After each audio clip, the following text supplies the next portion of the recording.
Yes, it's the T.N.F, the night we hand over the keys to use.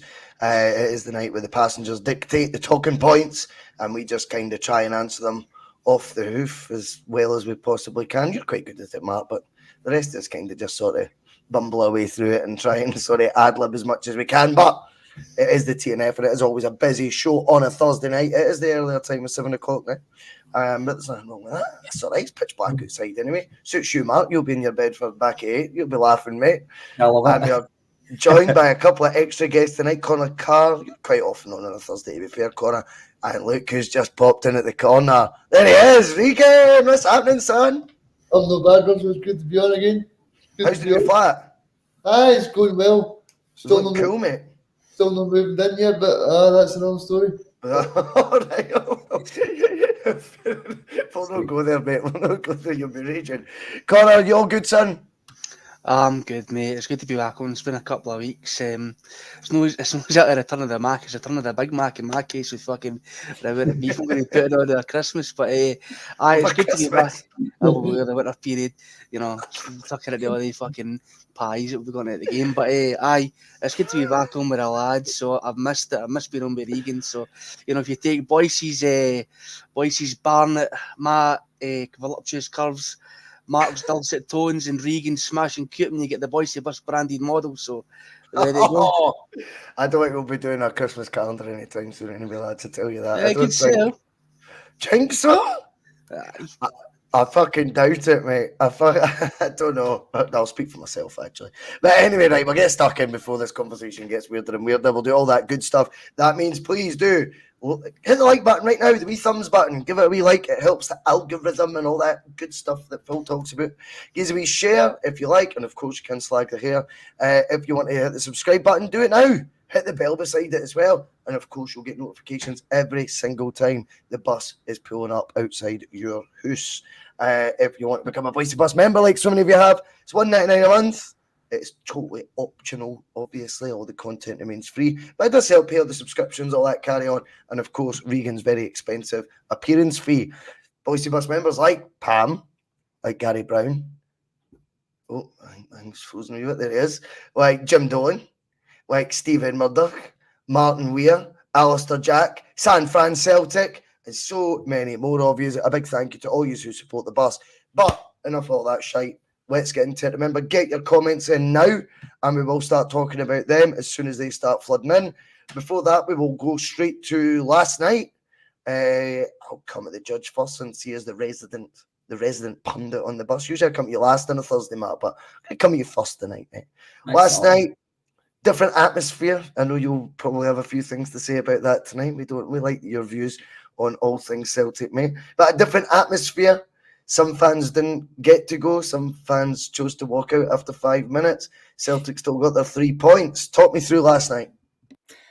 The game started after the usual fashion, you know what I mean? I didn't feel like there was much of a silence at the beginning of the game because they were still singing just without that kind of background radio noise you get at the corner of the stadium. I sit in the Jockstein, so it's always like a wee jungle beat in the corner. It's never really too loud for me to hear, so I didn't miss it much. And the guys behind me, to be fair, they sang quite a lot, and it was quite interesting that folk you don't normally hear singing songs for the start. They were just in groups of 5 and 10 starting these songs. And I thought it was quite refreshing. It reminded me of the old days when we could all sing, but we wanted to sing different songs. And I thought it was a bit refreshing. And the Celtic before the second goal took me back years. And that's my favourite wee chant. I sing that daily in work. I just go about singing that to myself, and it took me back, and it spurred the team on. I think if the crowd sucked that ball in, the second goal, I think the crowd really spurred the team on. And there's folk who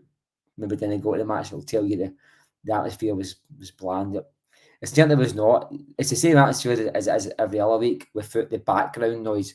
The full stadium doesn't sing when the Messiahs in the corner start to sing a couple of songs that sometimes make no fucking sense to anybody. I mean, the ones who walked out, nobody noticed, mate. Nobody. I texted half time saying, "Oh, that mob walked out," and I was like, "All right, okay." And the funny thing is, see when they walked out, Mirren scored, so automatically the attention went to on the park issues. So the wee protest didn't work for last night anyway. So I found that hysterical. You know what I mean? It's a bit like the Homer Simpson getting back into the bush meme you get. You know what I mean? I felt like it was hysterical that they felt it was so important. And I've seen that other people suggesting that the flat performance might go down to that, go down to the couple of 100 or 500 fans that were missing. I don't think it was. I think team selection, I think St Mirren are well organised. I thought it was a Wednesday night in hysterically bad weather. These things sometimes just mash up together and you get a shite game of football. I quite enjoyed last night. I found the last half an hour really exciting. You know what I mean? I was on the edge of my seat. Sometimes like a frustrating game can be exciting because you're no at any point comfortable in the match, and I think you're always tense, and that's just another form of excitement. You know what I mean? And I really enjoyed it. I thought all getting the winner. We've all kind of written them off, and I still have written them off to be quite honest with you. But when you come up with the last 10-minute goals like that, there might be a player in there that I don't know about and none of us have seen so far. I don't think he's given us any reason to think he's capable of doing that so far. He's been pretty poor. That's probably his first goal in about 5 months, let's be fair. So we're allowed to say that he's shite. But good to see Phillips, for God's sake. Good to see Holm get 20-25 minutes. It looked decent as well. Good linking up play. The defence was a real scarum. I think the best out of the back four.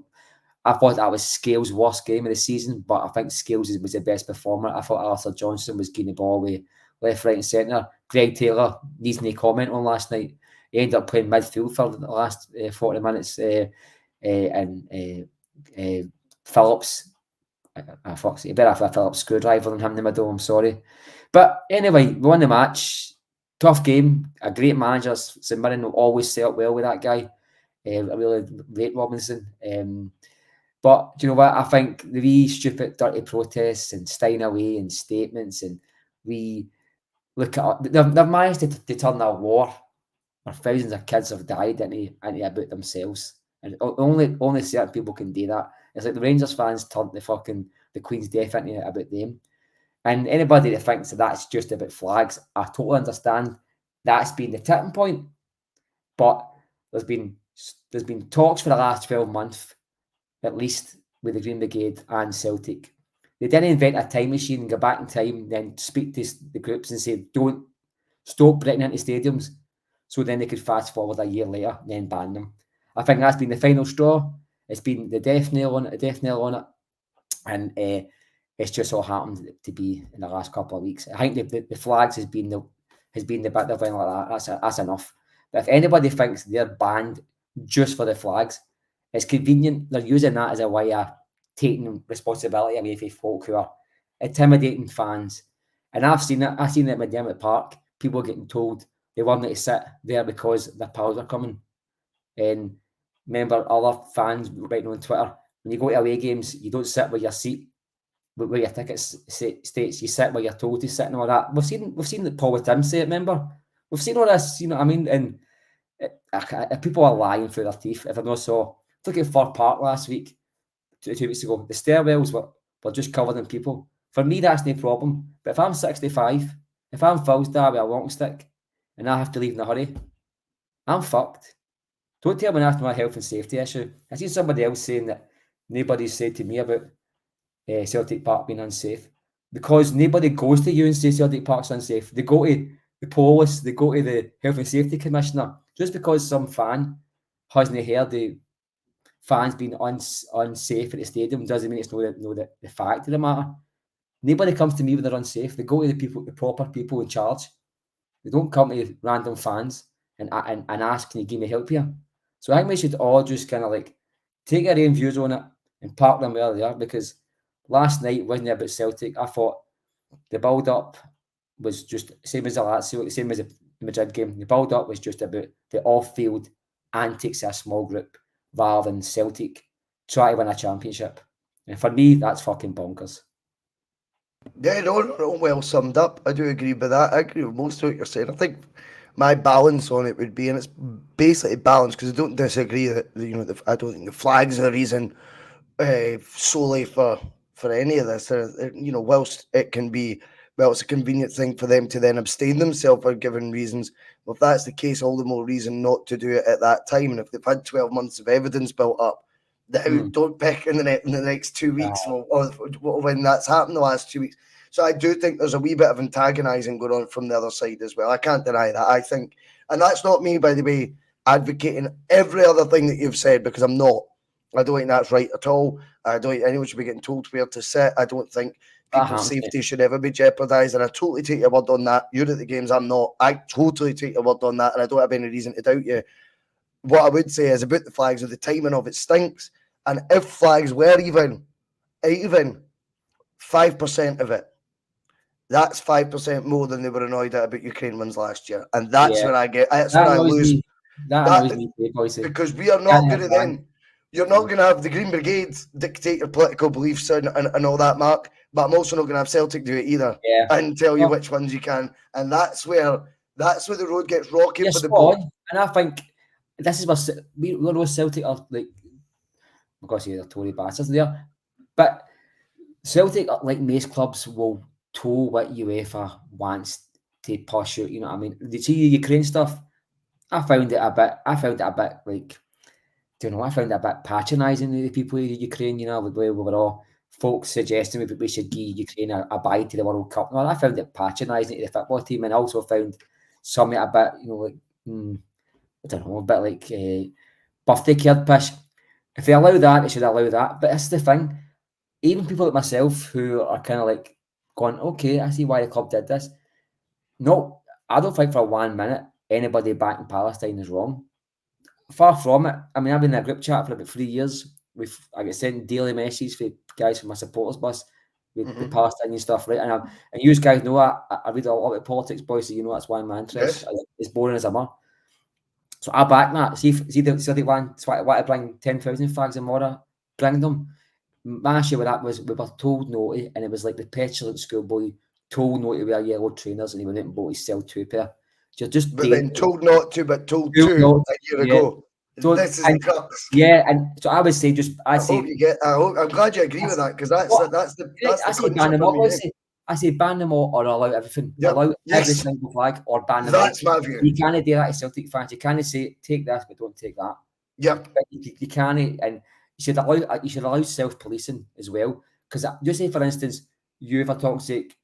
I'm not saying you would, but just say, for instance, you wanted to bring an Israel flag last week. You'd be taking a fucking right good chance of getting a kicking. And by the way, you know what? That be antagonising in a certain sense. But you know, I think we should just allow everything. But at the same point, why should somebody get a doing for having an opposing flag? So just ban them all, but give everybody an equal say, because you can't tell folk you can bring Ukraine, but you can't bring. I think that was stupid to the club. I think UEFA made that call for Celtic, because I think Peter Lowell's cosy seat at UEFA would have definitely influenced it, Mark. Not UEFA. I think Peter Lowell's in thinking about his place at the top table there more than it is UEFA going, we care so much about what Celtic's up to this weekend. Yeah. I think it's the other way. I think he's going, I don't want those. I can't help but feel like that. And again, I always like balancing these debates, and I think it's very important that whilst I think Mark's a season ticket holder, every right to say what he is saying about the Green Brigade, I take other bits of their argument as well. I think you can flip it and use them against. Regan, were you at the game last night, son? No, I wasn't at the game, Russell. No, it was too late for me. No, but I watched the game, Russell. I felt like we played okay, because I probably scored a few more goals, especially the chance with Kyogo right at the very end. He should have buried that, but no, I expected it to be a very difficult game, and I thought St Mirren, to be fair to them, I thought they played well. So I think sometimes you just need to say that sometimes you're going to get difficult matches to play against, and you just need to deal with it. One thing I do want to mention though is I feel like we're being too sentimental. I said this on Sunday. I mean, I don't know what Mark thinks, but I thought James Forrest again last night, he doesn't look great. No. And this is something that I've said about the club for years. We're playing guys like Tony Ralston, like Mikey Johnson, like James Forrest, these guys need to go. If we, like I know Atletico Madrid, last week was a great thing, but if we want to improve overall as a club, like it's great having James Forrest. I know he's been there for a long time. He's a Celtic fan. He's played in the youth team, but look, there needs to be a point where we go. Right, these guys have done well, but we need to let them go and move on. Well, yeah, no, I hear you on that. I mean, the tagline of tonight's show is "Fresh faces give Celtic fresh impetus for the title charge," and the fresh faces actually definitely Regan last night. You can't deny when Yang came on, he had real energy about him, a real directness. But I felt last night with a wee bit of more quality in his final ball, just a wee bit more decisive in what he was trying to do, rather than I'm going to beat a man again because I actually don't know what to do now. I'm in this situation, and it seemed more of a team player. I thought Home looked extremely tidy on the ball, very much worked for the cause, and of course, gets the winner. These are three guys that have been given minutes on the park that probably don't even sum up to 90 yet this season. Do you know what I mean? Well, maybe Yang's different, actually. And did The other two, go on. Did you actually notice some? Brendan played two up top for the last 12 minutes. Yes. Well, This is something that I said to David and Phil on Sunday. Brendan, as much as I like him as a manager, I've said I wanted him to be in charge. I said on Saturday, one thing we were probably missing was we should have probably played two up top. And I think it definitely did work because I think you see with Thiago Home, he actually lays the ball from Kyogo and then Thiago Home plays the ball in. So Kyogo was involved. So I think it's something that we need to use more often, playing two up.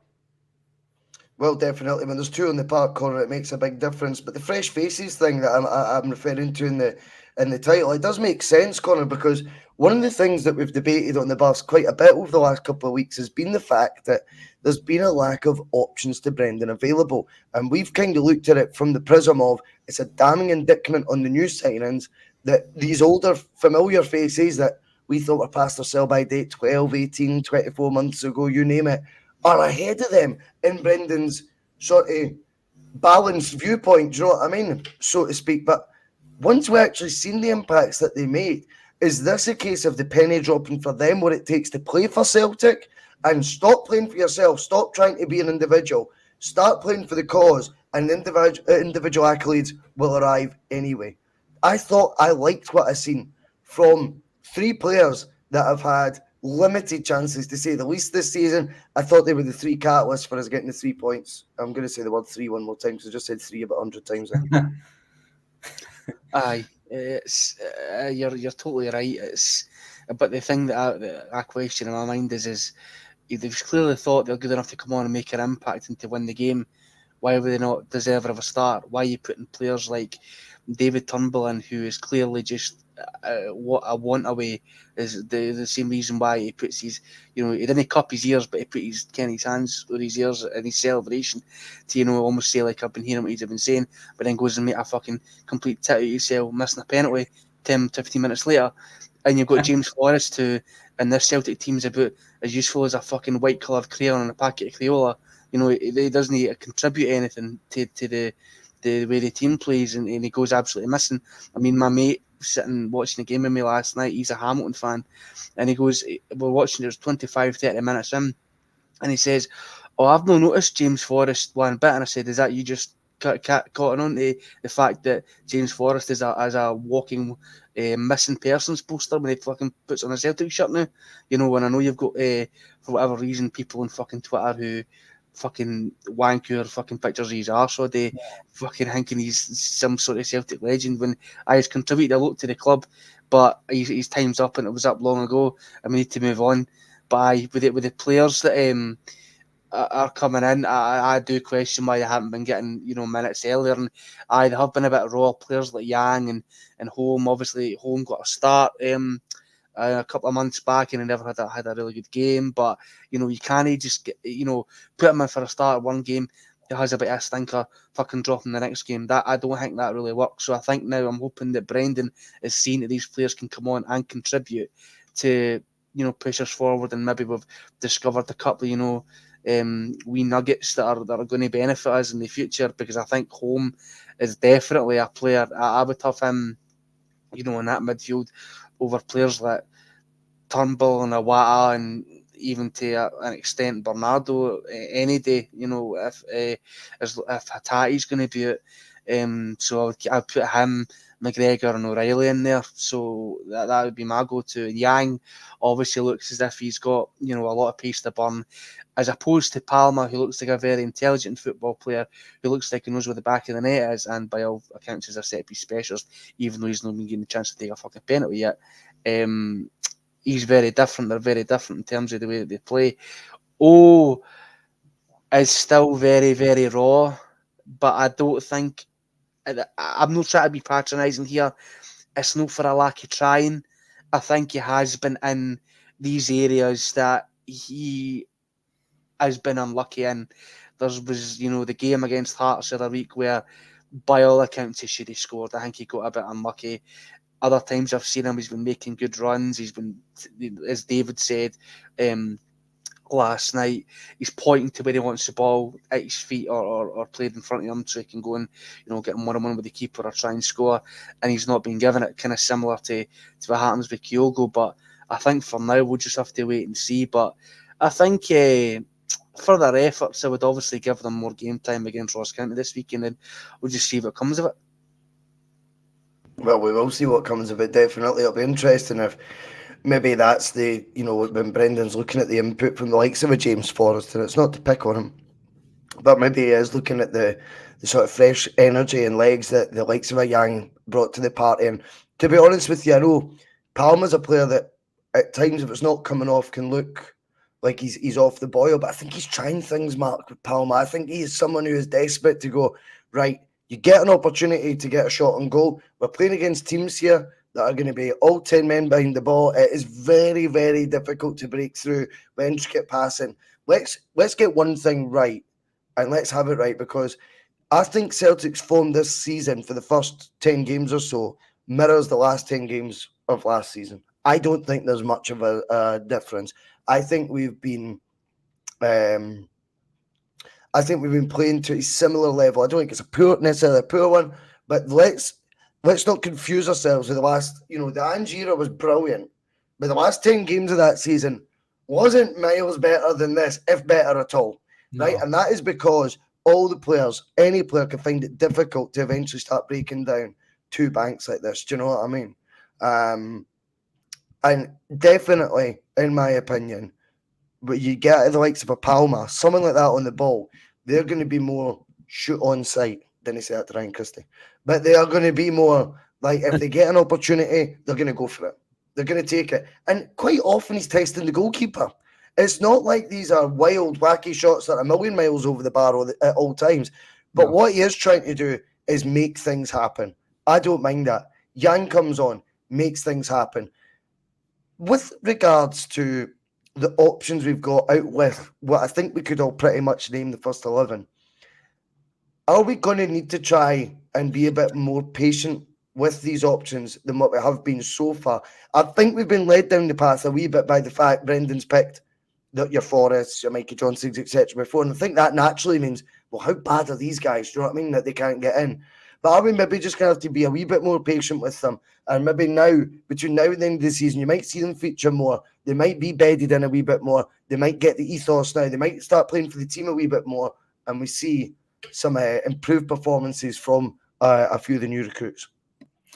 Well, I think according to what I'm reading in the last couple of days, it looks like January might be buying a few first 11 players. So the bench becomes a bit stronger, and you're able to maybe complement the players that are coming on with players who are used to playing 30, 40 games a season. I think when you're coming on to a game that's normally you're struggling in, you can go and try and make an impact. It is difficult, you know what I mean? Especially, the subs last night, the three of them made an impact. One of them scored, and the other two made a very good impact. So it just shows you the manager knows what he's doing as well, and I trust him to make the right in-game calls like that. He normally does get it right. I think Palmer, last night wasn't his night, but he was going back and he was going back and he was going back. You know, I mean, they were not deterred in in any way, shape, or form. I don't Totally think. agree with that. Aye, and sometimes I feel like, and I like it. I love a bad. You know, I mean, I do think sometimes that it gets too much game time. It should be dropped sooner than it does get dropped. But I sometimes think you can tell what a game my bad is going to have within the first 5 minutes. See if they beat a man that doesn't get in front of the ball, you can tell straight away if he's going to be on it or no. Like Samaras, you could always tell if Samaras was going to be on it or no. Good comparison. Aye, Good I think comparison. it's like that. You know what I mean? You can tell if Yeah, I hear you. And but Palmer goes back and he goes back and he goes back. And to be quite honest with you, he's still only young. And somebody mentioned Yang there. I mean, if he can't get better under Rodgers, there's something wrong with you. You know what I mean? He either doesn't trust you as an individual or you're not listening. It's as simple as it. I don't think he's going to keep chapping that door until you answer. He'll give you every opportunity to work with him and get close to him. And you've seen the players that Rodgers really, really believes in. He's there cuddling them. He's there talking to them. You can tell for a fact that on a personal level, he'll get involved with the players. You know what I mean? This isn't the stories that people want to talk about on Twitter. The guy is a very likable man, and I'm pretty sure he spoke to all the players individually and gave them all like schedules and how they can make the best of their careers, like he did the last time. Totally You know agree. and do you know what? There's a few players, i.e., Lee Griffiths, I think that maybe would have liked guys like him to stay a bit longer because maybe their careers would have took a wee different turn at the end, because you can't have a manager who's totally like my way or no way. I mean, I loved Ange for talking sake. He would say to a player, "This is Celtic. If you don't want to be here or be part of the way I want you to play, then there's the door." Sometimes you've got to have a middle ground where you kind of go, right, okay, what you needing here? What you want out of this? We can, you know what I mean? And I think Rodgers is like that, and he will make players better. And I think you will see this is a difficult thing for, I like say a Palmer or a Yang or a Old to come in and impact the game. Is they're normally coming on. If you notice the fact they're coming on, that means they're struggling. If they come on, you're 4-0 up, you don't really care how they play, right? But if it's 0-0, you care how they perform the last 20 minutes, right, when they come on. So the difficult thing is they're scrutinised when it matters. But see, when you come on, get into a team that's struggling and you need to make a contribution that matters, it's difficult. But if you're coming on and you're coming on to replace one or two players and there's maybe somebody like, I don't know, for talk's sake, let's just say Taylor's coming on the park rather than Bernabeu, with you. Somebody who's played 40 games last season rather than somebody who's on the periphery. That, you know what I mean? The game's not totally changing with you. You know what I mean? You can't have like 3-4 players coming on at one time normally who don't get any game time. So I think when we start bringing in players in January and the first 11 starts to look a bit better, your bench looks a bit stronger, and then the guys on the bench are supplementing it. When they come on, they're coming on with better quality of players rather than coming on with players who haven't played in 3-4 months. Like the guys that came on last week, Mikey Johnson, etc. I mean, you're looking left and right, and it's you, Mikey Johnson, and James Forrest who contributes nothing in the last 4 years. You're saying to yourself, what is this? And I mean, really, this is the armory. But if you're coming on and you've got a returning Matt O'Reilly and a Hattati coming on next to you, you're like, I'm putting on to something here. We're on the up here. I hear you. If you get what I'm talking about. But that makes sense. We will find out in January, but where we go with that, because I'm not convinced. Well, we will wait and see, because David Kelly comes in with an interesting talking point, and I'll put it to you, Regan. We won't be buying a few first 11 players unless we sell a few first 11 players. When will we ever learn? We have never built from a position of strength. Yeah, I think that's true. But I don't think Brendan would let Matt O'Reilly go in January, especially with the gap only being 5 points. I think he would. I think he would be a total annoyed with the board. So I don't think he would let any of the first 11 players go in January. I know, and that's the typical thing that we do. But I'm going to say this January we're going to break the mould, and we're going to bring in some first 11 players. Why do you think that? I think it in my heart, Russell, not in my head. But I just starting to feel, Russell, that Brendan Rodgers is starting to get his groove back. I feel Yeah. like No. I feel like if you looked at that Motherwell game, a certain section of the fan base wanted the Motherwell game. All of the Celtic supporters in the ground were singing Brendan Rodgers' name. They were totally enjoying him, and I think new Brendan's actually enjoying being back, and you can actually see, like, I don't know if you guys heard the interview he did with BBC Scotland, but he spoke about O as well, and you can obviously see he knows that O is probably not the best of starts, but he singles out O to say he's doing well in the training, he's doing well with his diet, he's doing well with everything. So he's making sure. I mean, I'm not saying that O's going to be like, picking up the paper and listening to the football phone, but what I mean is, Brendan knows how to play the media. He knows exactly what he's doing. He does. He does. I've got a wee take on it, Connor. Let's just say Mark and Regan are right? And David Kelly's point, which I totally take on board and comes from a place of substance and evidence. Let's just say, though, for argument's sake, Celtic do bring in a few first-team players. I think the reason for that will be that there's still only a gap at the top of around 5 points. I think that would lead them. Or let's just say it's a 0-0 draw at home, or worse than that, a defeat in the derby, and suddenly the points gap's short. That's where the Celtic board come alive, when they're reacting to something, not when they're proactive, not when they're building from a position of strength. It's only when they're reactive and they think they might drop the ball again. That's when they might do it. And for whether we like it or not, the new guy at Rangers may well go on a similar run to what Beale did between, this period of time up to the new year. I think, did he not win his first 13 league games before he played us? Something like that. If you were to go on a run like that, I mean, you would be backing us then to try and do the same. That league, whether whatever way you spin it, is going to be right tight come the derby. I don't know if there's 13 games between now and then. I just mean the amount of games left between now and the next derby. If they were to go on a similar run there, that I think could lead the board to then perhaps looking at going, right, well, listen now, we maybe do need a few first-team players.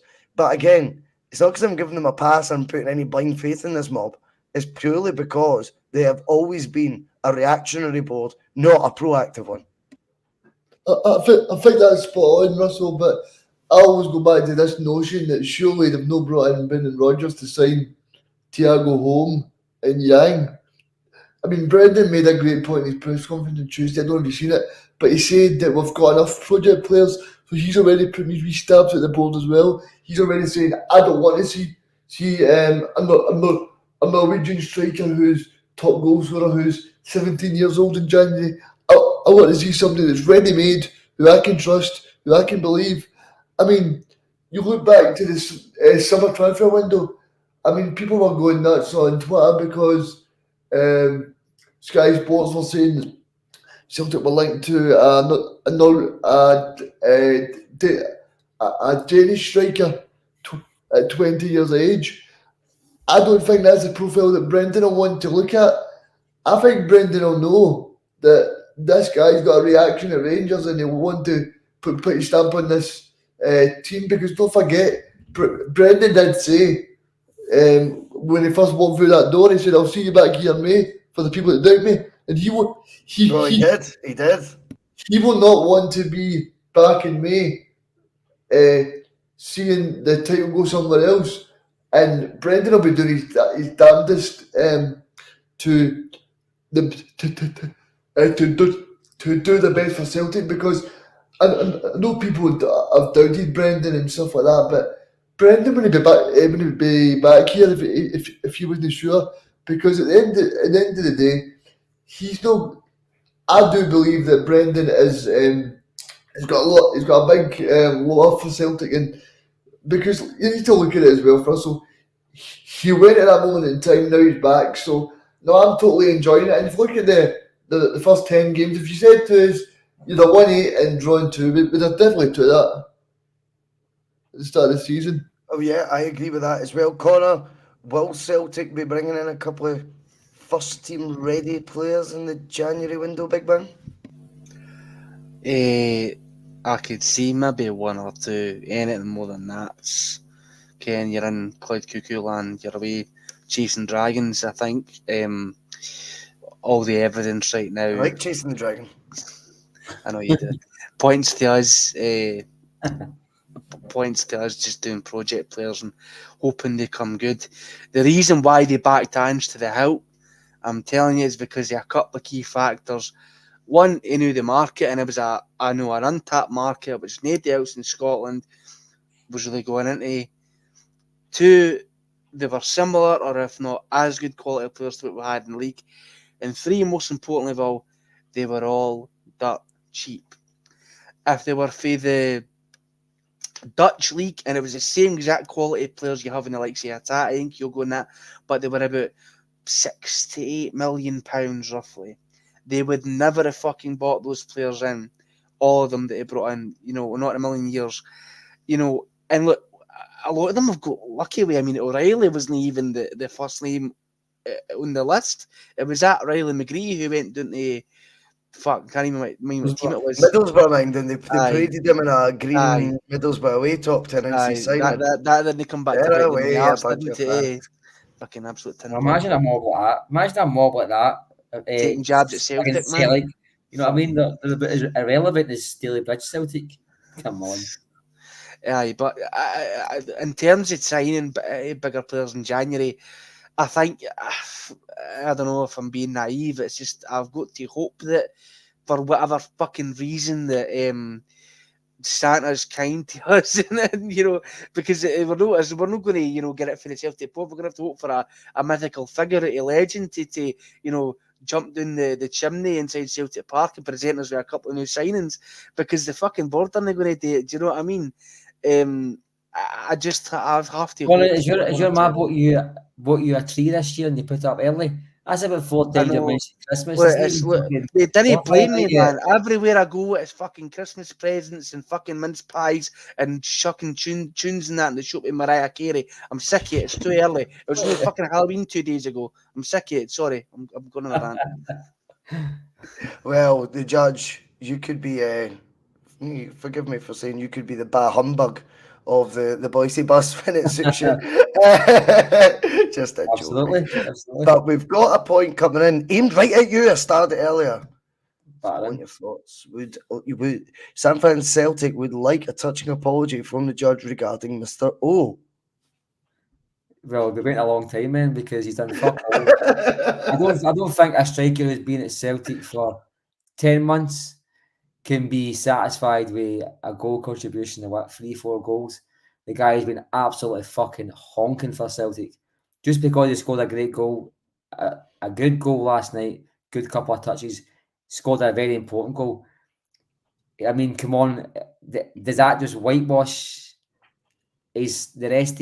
Look, listen, we are only a charity. I've told you this before.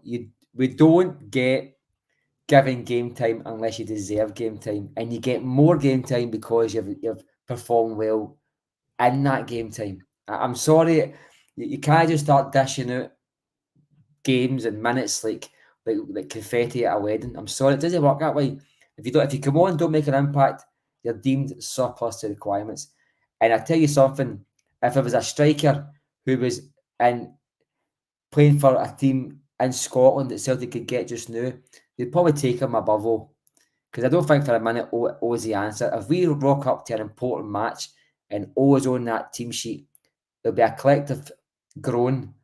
I agree with that, by the way. It might sound harsh, but I agree with that. I'll tell you something. O, Bernaby, Seagrist, these guys can't go chap the manager's door and demand game time. One, they don't deserve it because they've not been performing when they get the minutes. And two, they're just not good enough. That's it. O might score 10 goals for Celtic in the next 2 seasons.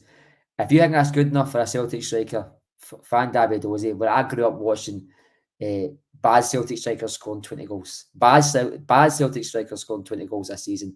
I agree with Hugh Keevins in one aspect. He says if you get a Celtic striker who can't score 20 goals, why is he still playing for Celtic? And I agree with that. Because you will get about 100 chances this season.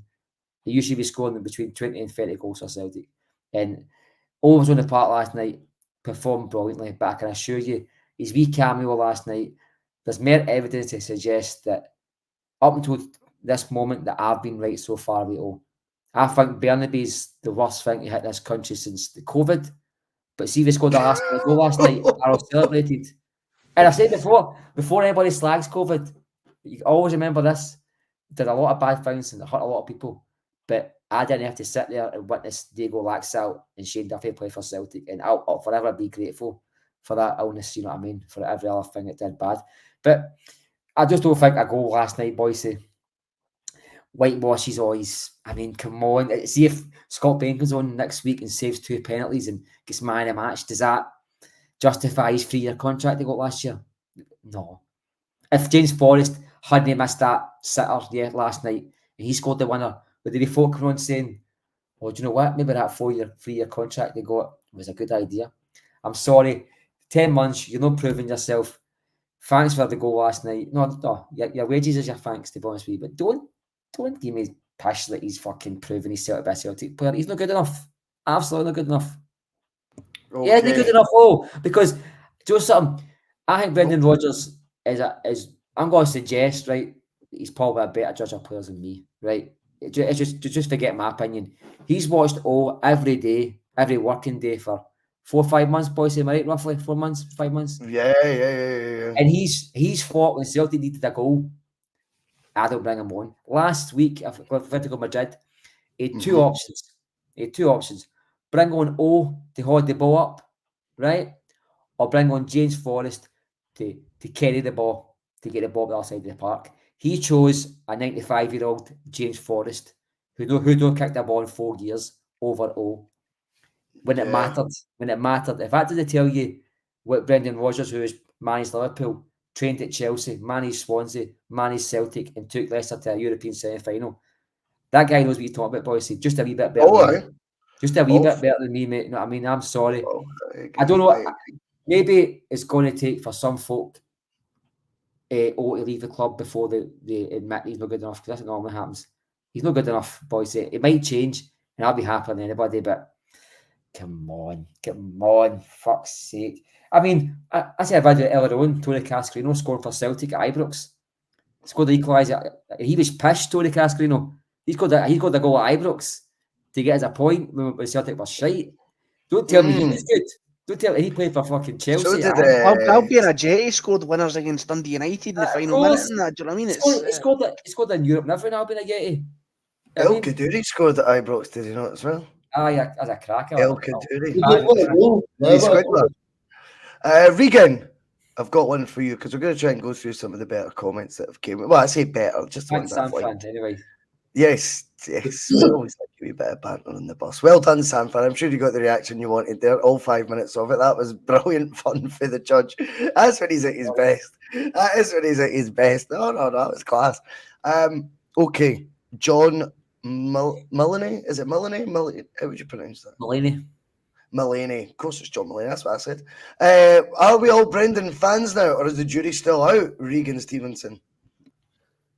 I think if you're not a Brendan fan, you need to. I don't know what you're doing, because football tell you. Join the protesters and walk out after 5 minutes. Football tell you that Brendan Rodgers has won more trophies than some fans moaning about Brendan Rodgers, because what Brendan Rodgers has got as well, Russell, is Brendan Rodgers has got a whole plethora of knowledge as well. I mean, see the players that he's brought through, like Suarez and all of these players. I mean, I watched an interview with Suarez, and he said Brendan Rodgers was up there with the best coach that's ever managed them. Now, if Suarez is telling you that Brendan Rodgers is probably the best manager that's managed them, and he's in Diego Simeone, he's had a lot of managers at Barcelona as well. Luis Suarez is not going to say that for no unfound reason. I mean, you just need to look at some of the modern day players as well. a lot of these players enjoy Brendan, and if you're not enjoying Brendan, I mean, there's something wrong with you, because Brendan Rodgers is a top-class manager, and for how long he's here, and I know Brendan did say he was going to be here until 2027, his contract said, but I don't know if that's true or not, and I don't want another Brendan walked out on us, because I really do think Brendan's a good manager, and I hope he stays here as long as possible. I don't think the jury's out, Russell, but I think there is a few silent majority that are looking for that first slip up, so they can start to jump on the bandwagon to say they didn't want Brendan Rodgers in the first place. Well, there is always a bit of that after the event cleverness, isn't there? That you just sadly get with not just Celtic fans, human beings in general like to be very smart after an event. Go, well, do you know what? I knew that was going to happen. I said all along that was going to happen. You get that all the time. Connor, the jury's for me not out on BR. I think it's been a disappointing. Not disappointing. How would I describe it? A disappointing transfer window, combined with disappointing results in Europe, not performances, but that was really good for a manager recently. Not so much for Brendan because he's held to a higher standard, but I think performance in the Champions League he's done very well. I think because it's his second spell, he's not getting that same wave of optimism and that same sort of real sort of euphoric sort of like, yes, look at what we're doing. Look at the performance we're putting away against Feyenoord. They pumped Ajax at the weekend, that sort of thing. Didn't really feel like he's getting quite the favourable sort of fanfare when it comes to what he's done in the Champions League. The League Cup exit is a black mark because he was unbeaten in domestic competitions all the way up. Then his first stab at it when he comes back for his second spell, he gets beat. Couldn't he write that? But all in all, I think most fans are now pretty much surely behind it. Or has Regan got a point that some are waiting? Where did Regan go? Hey! That was on fucking cue, that, wasn't it? That was class. That was like why Now for my next trick. That was like why the memes sliding in the DMs, wasn't it? I was turning off the laptop charger and you just got my name there. No, I'll come to you, Connor. The jury's not out, is it?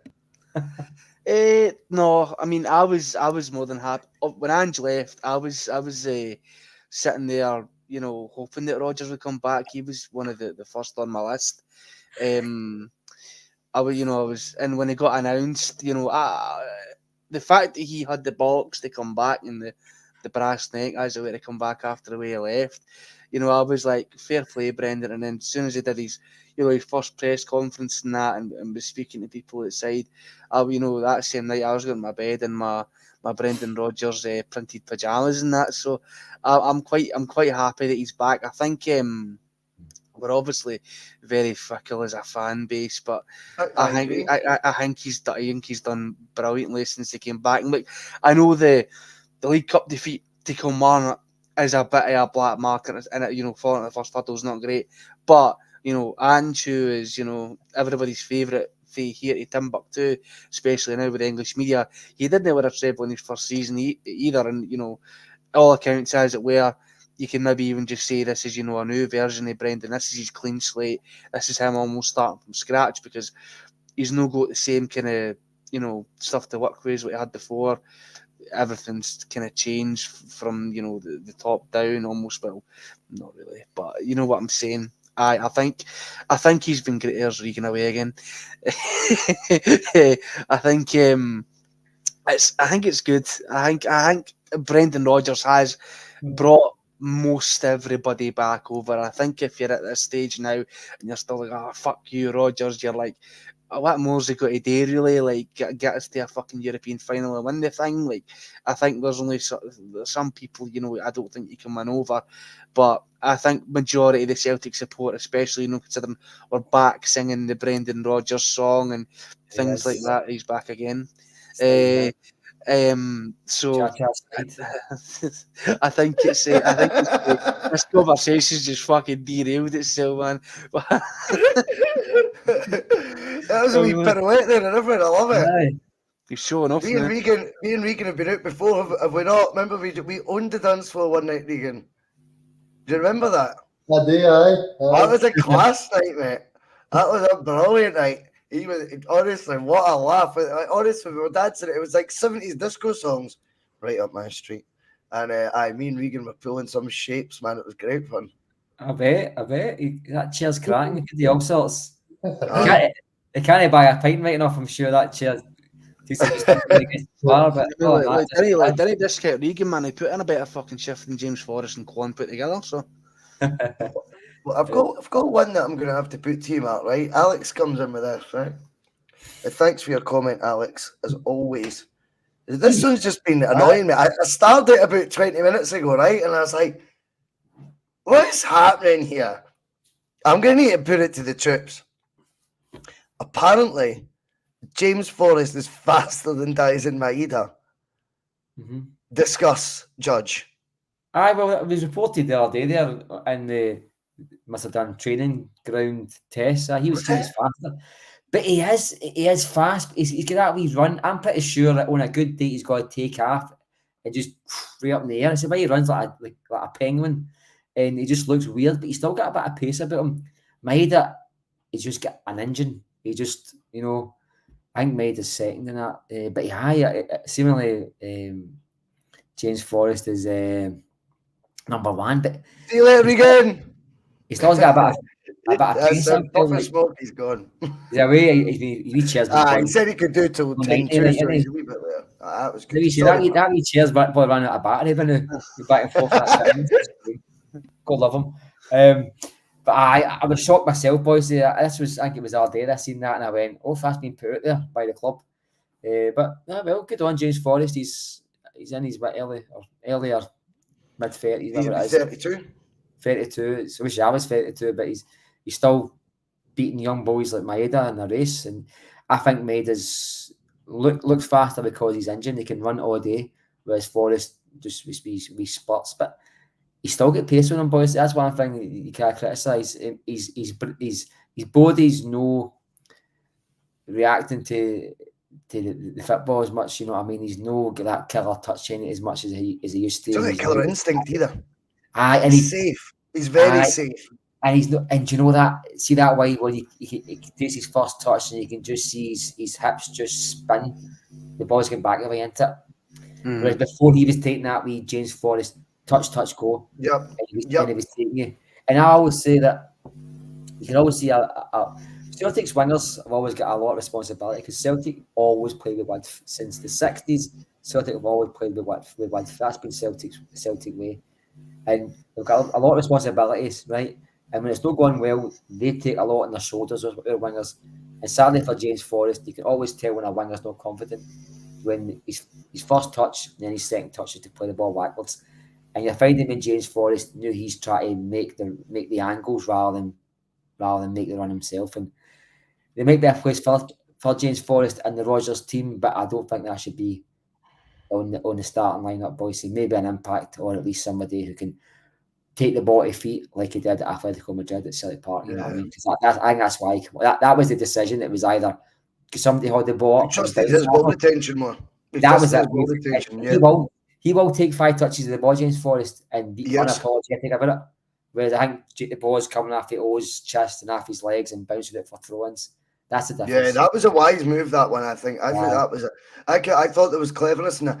And you also just wonder if there's a bit of, for Forrest's career to prolong. I think he gets spoken about like an old man corner at times, Forrest. It's like he's, Mark even said, I know it's tongue-in-cheek, but 95 years old there. But I think there's a perception, not a conception, a perception, that he's older than what he actually is. I fucking talk some shit, I'm away.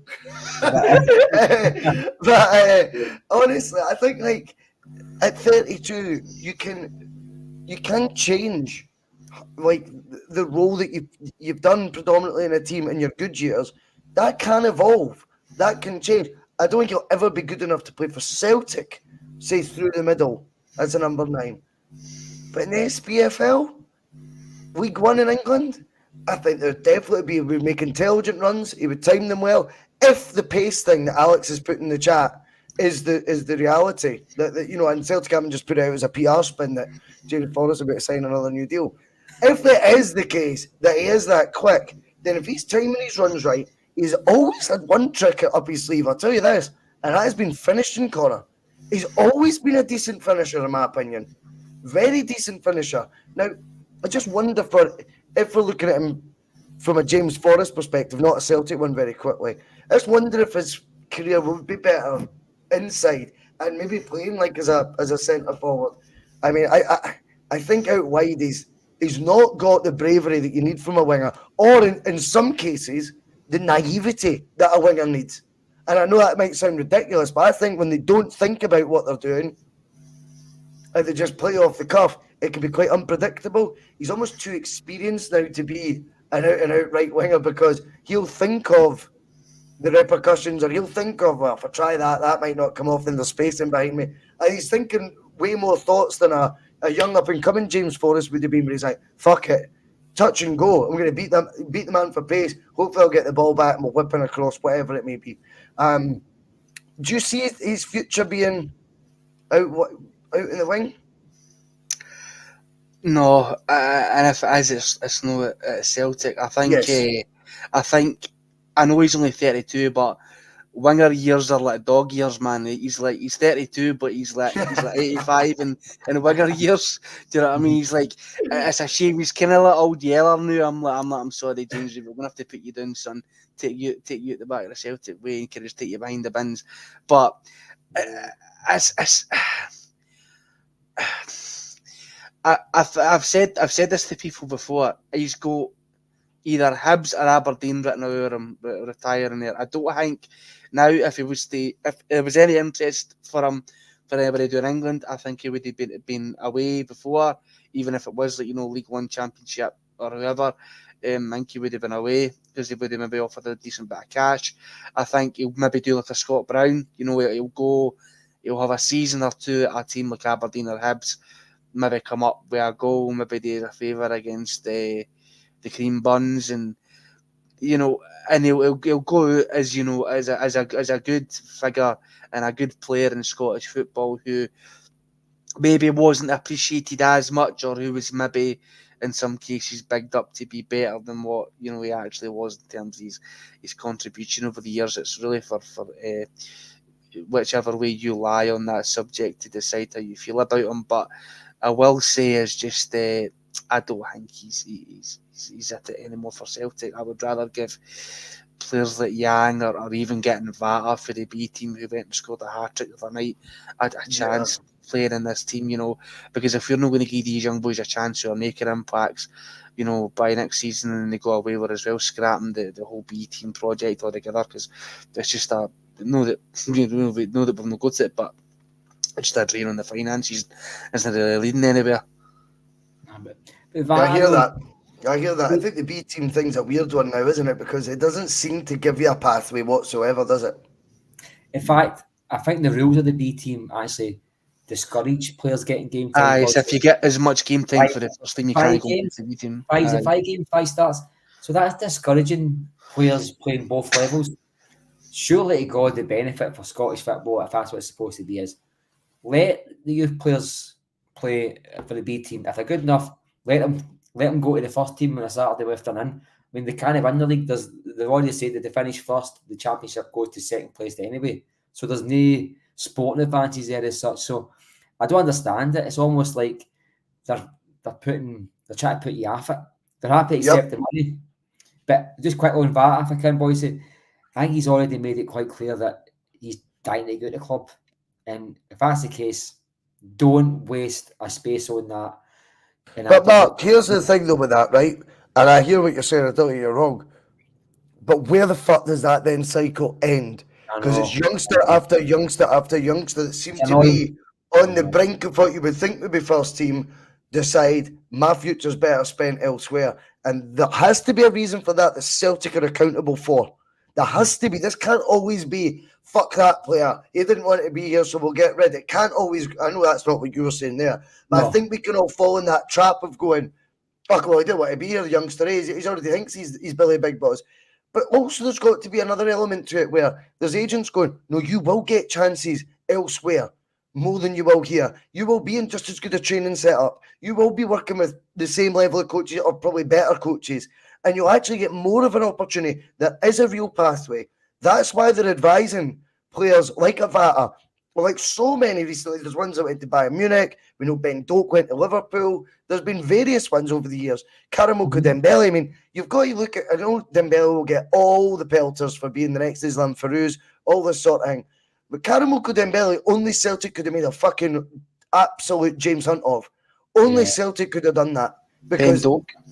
that guy, well, Ben Doak is another one that Liverpool have obviously got in right early, because even Ange obviously got wind that there was interest in it. Right, I'll give you a token, a couple of minutes here and there, because he was trying to fend it off.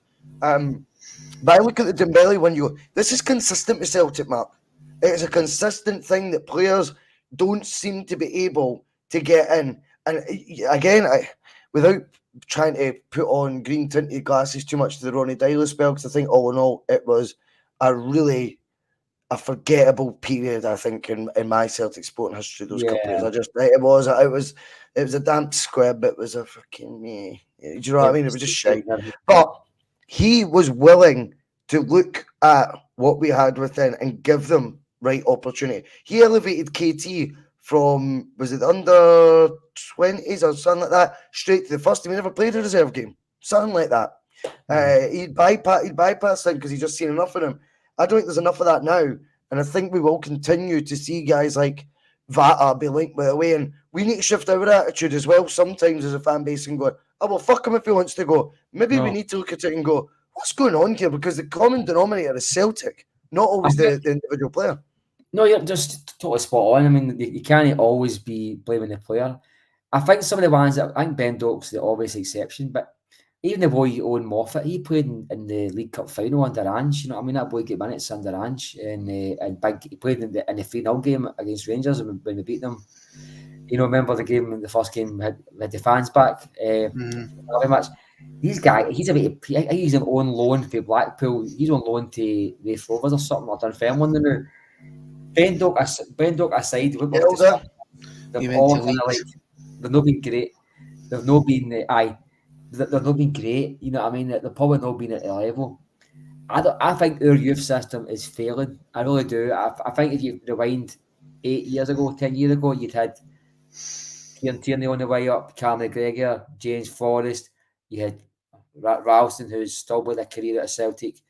We had Scottish players all of that team. We could pick a starting 11 under Brendan Rodgers the last time and have 6 Scottish players in it. You know what I mean? 4 or 5 of them had been through Scotland. That's a great point. And we've no go at that. And I think Lennoxtown has brought a couple of players to Celtic through the system, but I think all in all, it's not working. I don't think the investment's there properly. I don't think Celtic see the youth system is bringing in the next Paul McStay anymore. I think Celtic see the youth system is just something they have to do, boys, because they put no encouragement. They didn't encourage. They never encouraged Neil Martin Neil. That's quite obvious. Listen to Chris Sutton, not saying the youth players didn't really get a chance. Martin Neil, which is fine, but I feel him did come through. They never encouraged Gordon Stratton. They never encouraged Lennon. They never encouraged Rodgers. The players that made it under these managers that came through the youth system were of undoubted ability. Your Aidan McGady's, your Callum McGregor's, you know, your James Forrest, guys who get over 100 games for Celtic. These guys were top. Are you then for Celtic? Are you then frustrated? I'll come at corner very quickly. We can stay on for another 10 minutes or so, if that's all right. Connor, I mean, when you look at the project type signings that we've all discussed on the channel many a times, each summer it's project. How much projects are Celtic either producing in the youth or doing enough to retain? Because when I see a Helder going to Leeds, I see the boy going to Bayern Munich. His name is escaping me, but it's escaped me. Ben Doak going to Liverpool. These are guys that undeniably have attracted other scouts of clubs that are very, very affluent and have massive departments for that very reason. What about us viewing our own? What we've got there in the same light, we seem very quick to bring in a guy for the Korean second tier like Kwon. That's stopping someone at the end of the day. He is, by default, ahead of someone in that role playing in the B team. Now, that's mad to me. Itaguchi being another. Like, you look at these sort of players that have came in and you go, what are they bringing to the table? Would you be better investing your time and energy and looking within and going, yeah, okay, he's a rough diamond, but he's not costing me £1 million to find out if he's good or not. But it's just as much of a gamble to throw him in the first team, and it's just as much of a strike rate you're going to get with these sort of players, whether they make it or not. I think that's a fair argument, to be honest with you. I mean, I don't know what it is. I don't know if it's because these guys who Bell's too good. are project players maybe come from quote unquote sexier leagues who have a bit more first team experience and, you know, have exotic names. I don't know what it is. I don't know why that we don't try and implement our youth. You know, Scotland's been around for years for producing great players, and you know, you look at the Scotland national team now, like all of them besides Ryan Jack are you know, great and they contribute in their own way, and you know, they've all came up through the youth systems at their, you know, their clubs. A few of them came from Celtic's academy, but typically we let them go. They were deemed not good enough, and some of them went on to, you know, be absolutely, you know, tremendous players like Andy Robertson, and also look where Kieran Tierney is now. Sorry, pardon me. I don't know the answer. You see, when we let Karamoko Dembele go, that for me was kind of like the death. And I'm saying, like, I don't think we've got any chance in hell now to actually bring him through like a proper, you know, first team wonder kid, because he was getting millions of views on fucking YouTube compilations saying this boy's the next Messi. Yeah. They were going playing Barcelona, who they know how to fucking kick a ball straight out their mom's womb. You know, these boys. Playing against them, and he was ripping the piss at them, you know, at their academies. Celtic have to take responsibility as well. I know. That's where I'm coming from. They've not nurtured him properly and gave him what he was requiring as a player and an up and coming youngster to give him, you know, not to dangle the carrot essentially, because we don't do that. You know, a charity case, but to give him the vision and the pathway to the first team. So I don't know what it is now. Like, what's the point anymore? I think it's fucking just, there's just no point in it really, because let's be honest, can any use here or any guys in the chat see any youth players coming through in the next 2, 3, 4, 5 years? I can't see any. We're more than likely going to just go and do what we've been doing recently, getting projects from other countries in who maybe have a bit of first team experience, who maybe have proven themselves a bit more in these certain leagues. And then we'll just continue to do that. And if we get lucky with them and, you know, we get a diamond in the rough, then we'll do that. But they're no willing to give these boys who, you know, it's fucking difficult to try to grow up to be a football player. Do you know what I mean? It's not the club. It's not the club like an entity. If I put the telly on Saturday, so I've got a ticket, and Celtic have brought 8 youth players on the park against Ross County, I'm blown off. I'm hitting Mars in 3 minutes. That's how angry I'll be. It's not the club. I tell you something. See, come the last 4 games of the season, right, and you've got maybe a pool of players who have came for £3-4 million who haven't had a lot of game time. The club itself and the players who have sat on the bench will be within their rights to push for more game time than a token gesture B team player. It doesn't work that way, you know what I mean? In my opinion, the club go to responsibility. That goes down to training and how seriously they take it. But you don't just promote yourself into the first 11 because you're Scottish or you're a youth player or it becomes some sort of virtue signal, as Boyce said. It doesn't work that way, you know what I mean? The fact of the matter is, Celtic are a winning machine. They gamble all the time with signings, but you can't gamble with bringing on youth players and all the rest of it when it matters. I mean, can you imagine it last night?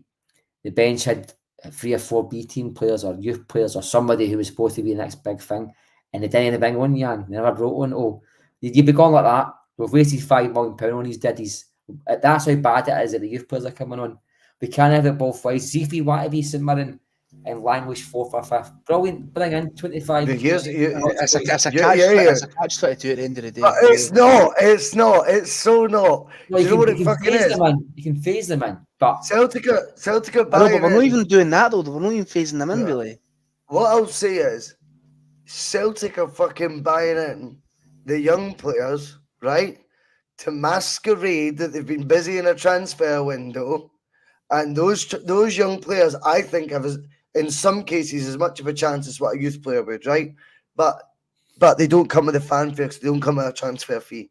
But it also means Celtic look busy. Celtic are busy. We're fucking sourcing the world. If Celtic source the world for Quan, then I'm fucking Quan. Do you know what I mean? Out of here. I'll be Quan tomorrow, because I don't understand that aspect of it. I think it's a wee bit of pulling the wool over people's eyes is what they're doing. That's the reason for not having to invest in proper first team players. But it looks like for a busy recruitment drive every summer. But really, they're buying guys that have got just as much of a chance or a slightly higher chance than those already in situ. On that note, I would always say to everyone, thanks very much for watching the bus, but keep your eyes on that board.